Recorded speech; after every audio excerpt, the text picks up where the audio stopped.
آقا عضو خانم چیزی گم کردید؟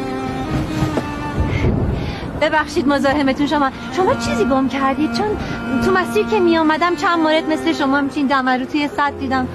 ضایعات پلاستیک و اینا رو جمع میکنم. بله. شما خارجی هستین؟ نه ولی اقامت اونجا رو دارم. میدونید خیلی جالبه این چیزی که شما گفتید یه جور بازیافته، ولی الان این مورد بازیافت مسیری ایده نوعیه. بهتون تبریک میگم. چی میگی خانم؟ اگر این کارا رو نکنم نون شب ندارم بخورم. نون شب جز این که آدم رو چاق بکنه هیچی دیگه نداره. من اگر این کارا رو نکنم باید شب گرسنه بخوابم. گرفتم.